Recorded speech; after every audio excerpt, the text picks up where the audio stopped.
हर महादेव, जय शंभू। शरद पूर्णिमा का आध्यात्मिक, सामाजिक, वैज्ञानिक और व्यवहारिक सभी तरह से काफी महत्व है। शरद पूर्णिमा, जिसे कोजागरी पूर्णिमा व रास पूर्णिमा भी कहते हैं, हिंदू पंचांग के अनुसार आश्विन मास की पूर्णिमा को कहते हैं।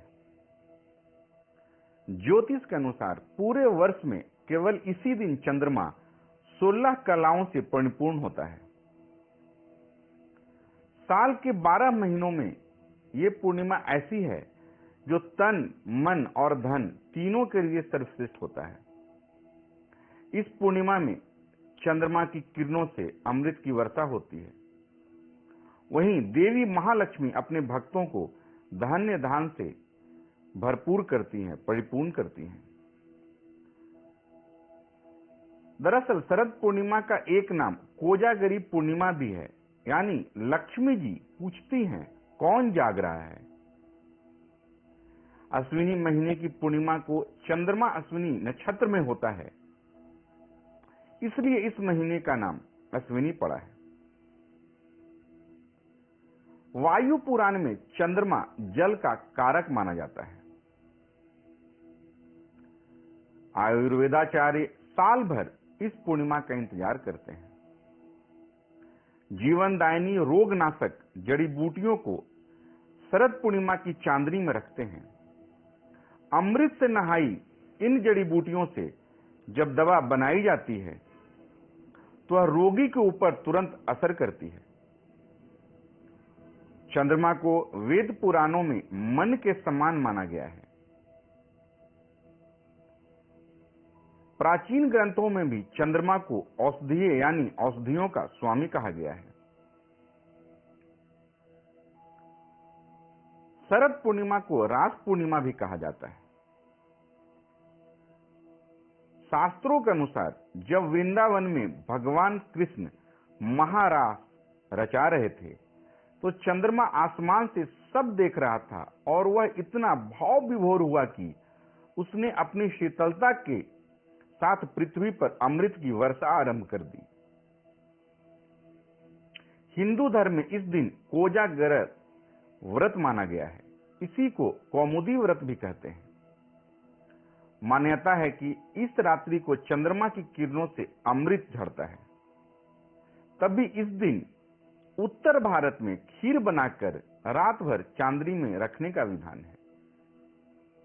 हालांकि अब यह पूरे भारत में मनाया जाता है। इसकी भी कई विधियां हैं, परंतु शरद पूर्णिमा के समय आप खीर बनाकर रात्रि में रखें, रात्रि में ध्यान करें, पूरी रात जागें, साधना करें और सुबह में पूजा पाठ करके इस खीर का सेवन करें। यह पूरे वर्ष आपको रोग प्रतिरोधक क्षमता के रूप में काम करेगा।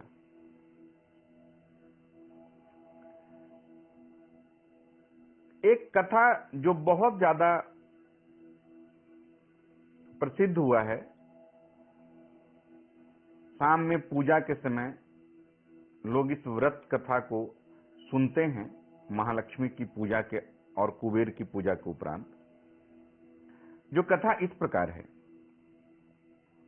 एक साहूकार की 2 पुत्रियां थीं। दोनों पुत्रियां पूर्णिमा का व्रत रखती थीं, परंतु बड़ी पुत्री पूरा व्रत करती थी और छोटी पुत्री अधूरा व्रत करती थी। परिणाम यह हुआ कि छोटी पुत्री भी संतान के जन्म होते ही मर जाती थी। उसने पंडितों से इसका कारण पूछा तो उन्होंने बताया कि तुम पूर्णिमा का अधूरा व्रत रखती हो। पूर्णिमा का पूरा विधि पूर्वक व्रत करने से तुम्हारी संतान जीवित रह सकती है। उन्होंने ब्राह्मणों के परामर्श पर पूर्णिमा का पूरा व्रत विधि पूर्वक किया। उससे लड़का तो हुआ, परंतु शीघ्र ही वह मर गया। उसने लड़के को पीढ़े पर लिटाकर ऊपर से कपड़ा ढक दिया। फिर अपनी बड़ी बहन, जो पूरा पूर्णिमा का व्रत करती थी, उनको बुलाई और बैठने के लिए वो पीढ़ा दे दिया। बड़ी बहन जब पीढ़े पर बैठने लगी तो उनका वस्त्र बच्चे से छू गया और छूते ही वह बच्चा रोने लगा। बड़ी बहन बोली, तू मुझे कलंक लगाना चाहती थी, मेरे बैठने से यह मर जाता तो क्या होता। तब छोटी बहन बोली, दीदी यह तो पहले से ही मरा हुआ था, तेरे ही भाग्य से, तेरे ही पूर्ण कर्म से यह जीवित हुआ है। फिर पूरे नगर में पूर्णिमा का व्रत का ढिंढोरा पिटवा दिया गया और सभी लोग उस समय से पूर्णिमा का व्रत करने लगे। शास्त्रों के अनुसार विधि पूर्वक स्नान करके उपवास रखें। धनवान व्यक्ति तांबे तथा मिट्टी के कलश पर वस्त्र से ढकी हुई स्वर्णमयी लक्ष्मी की प्रतिमा को स्थापित करके भिन्न भिन्न उपचारों से इनकी पूजा करे। तदंतर सायंकाल में चंद्रोदय होने पर सोना, चांदी अथवा मिट्टी के घी से भरे हुए 100 दीपक जलाएं। फिर घी मिश्रित खीर बनाएं और बहुत से पात्रों में डालकर उसे चंद्रमा की चांदनी में रखें। जब प्रहर के 3 घंटे बीत जाएं, तब लक्ष्मी जी को सारी खीर अर्पण करें। तत्पश्चात भक्ति पूर्वक निर्धनों एवं दीन बंधुओं को इस प्रसाद रूपी खीर का भोजन कराएं और उसके साथ ही मांगलिक गीत गाकर मंगलमय कार्य करते हुए रात्रि जागरण करें। तदंतर अरुणोदय काल में स्नान करके लक्ष्मी जी की वह प्रतिमा किसी दीन दुखी को अर्पित करें। इस रात्रि की मध्य रात्रि में देवी महालक्ष्मी अपने कर कमलों में वर और अभय लिए संसार में विचरती हैं और मन ही मन संकल्प करती हैं कि इस समय भूतल पर कौन जाग रहा है, जागकर मेरी पूजा में लगे हुए उस मनुष्य को मैं आज धन्य धान्य का आशीर्वाद दूंगी। इस प्रकार प्रतिवर्ष किया जाने वाला यह कोजागर व्रत लक्ष्मी जी को संतुष्ट करने वाला है।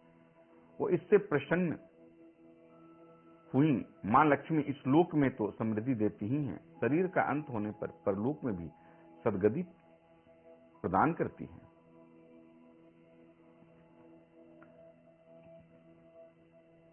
साथ ही साथ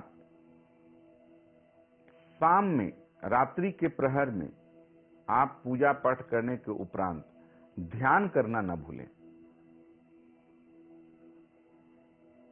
भगवान विष्णु की पूजा अवश्य करें।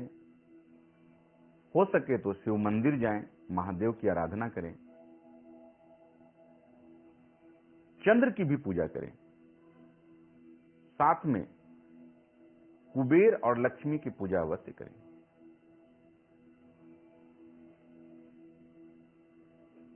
जब आप रात्रि में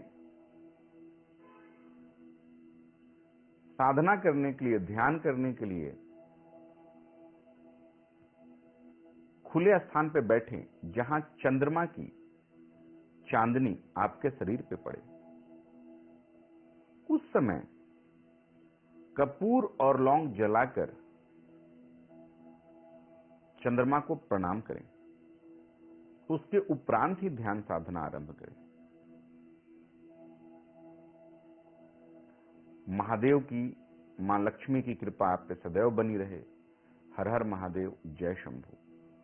भाई श्री की और अधिक नवीनतम आध्यात्मिक ज्ञान के वीडियो देखने के लिए आपको हमारे YouTube चैनल यानी भाई श्री महीप त्रिपाठी को सब्सक्राइब करना होगा। नवीनतम वीडियो के लिए कृपया अधिसूचना की घंटी दबाएं। आप हमें हमारे Facebook page Shivanand spiritual trust और ग्रुप भाई श्री से जुड़ सकते हैं। हर हर महादेव।